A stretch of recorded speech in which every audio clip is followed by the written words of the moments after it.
Switzerland दुनिया की सबसे खूबसूरत प्राकृतिक और स्वर्गीय जगहों में से एक है।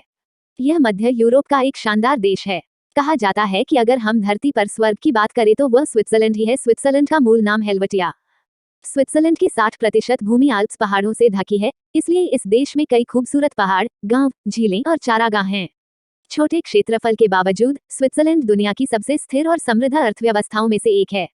स्विट्जरलैंड ने अपनी अर्थव्यवस्था प्रौद्योगिकी और विनिर्माण कंपनियों पर आधारित की है। #8 कार्यकाल केवल 1 वर्ष का होता है तथा हर साल एक नए राष्ट्रपति की नियुक्ति की जाती है। स्विट्जरलैंड के नए राष्ट्रपति का चुनाव हर साल संघीय विधानसभा फेडरल असेंबली द्वारा किया जाता है। #9 स्विट्जरलैंड का नागरिक संसद द्वारा पारित किसी भी कानून को चुनौती दे सकते हैं। #10 स्विट्जरलैंड में 1971 तक महिलाओं को संघीय स्तर पर मतदान करने की अनुमति नहीं थी। #11 स्विट्जरलैंड 1815 से किसी भी सैन्य संघर्ष में शामिल नहीं रहा है। इसके अपने पड़ोसी देशों के साथ मजबूत संबंध हैं और यह कुछ अंतर्राष्ट्रीय और संयुक्त राष्ट्र संगठनों का भी हिस्सा है। #12 प्रथम विश्व युद्ध और द्वितीय विश्व युद्ध के दौरान स्विट्जरलैंड ने सशस्त्र तटस्थता बनाए रखी और दोनों विश्व युद्धों में भाग नहीं लिया था। #13 रेड क्रॉस की अंतर्राष्ट्रीय समिति के संस्थापक जीन हेनरी डनंट स्विस थे। वह नोबेल शांति पुरस्कार नोबेल पीस प्राइज से सम्मानित होने वाले पहले व्यक्ति भी थे। #14 स्विट्जरलैंड में 1500 से अधिक झीलें हैं, जो किसी अन्य झील से 10 मील से भी कम दूरी पर हैं। देश का 70% भाग पहाड़ों से ढका हुआ है। #15 स्विट्जरलैंड उन कुछ देशों में से एक है जहां सहायता प्राप्त आत्महत्या असिस्टेड सुसाइड कानूनी है।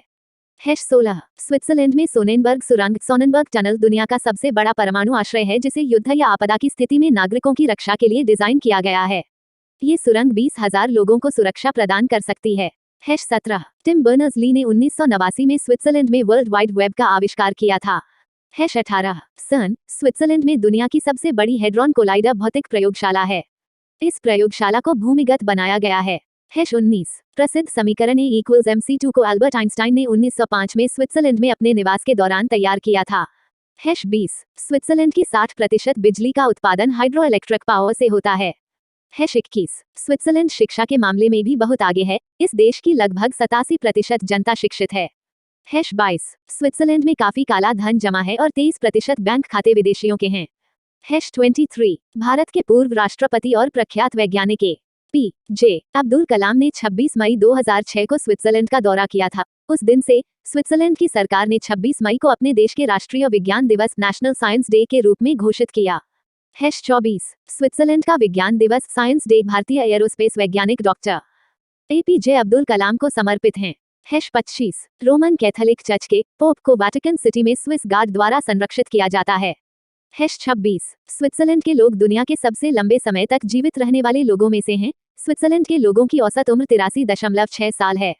#27 भले ही स्विट्जरलैंड एक विकसित देश है, लेकिन स्विस आबादी के केवल 1/3 लोगों के पास अपने घर हैं। स्विट्जरलैंड में मकान महंगे होते हैं, इसलिए ज्यादातर लोग किराए पर घर लेते हैं। #28 स्विट्जरलैंड में ऐसे बनकर हैं जो परमाणु युद्ध न्यूक्लियर वॉर की स्थिति में अपनी 100% आबादी को सुरक्षित रखने में सक्षम हैं, जिसका अर्थ है कि कोई खतरा नहीं है। #29 स्विस सरकार ने प्रत्येक स्विस नागरिक के लिए बॉम्ब शेल्टर बनाने का कार्यक्रम चलाया था और आज प्रत्येक नागरिक का अपना बॉम्ब शेल्टर है। #30 स्विट्जरलैंड में पर्यटन टूरिज्म आमदनी का मुख्य स्रोत है। #31 स्विट्जरलैंड में दुनिया की सबसे अच्छी सार्वजनिक परिवहन व्यवस्था है। आप सिर्फ एक टिकट के साथ कार, बस और ट्रेन से यात्रा कर सकते हैं। ये सुविधा आपको पूरी दुनिया में सिर्फ स्विट्जरलैंड में ही मिलेगी।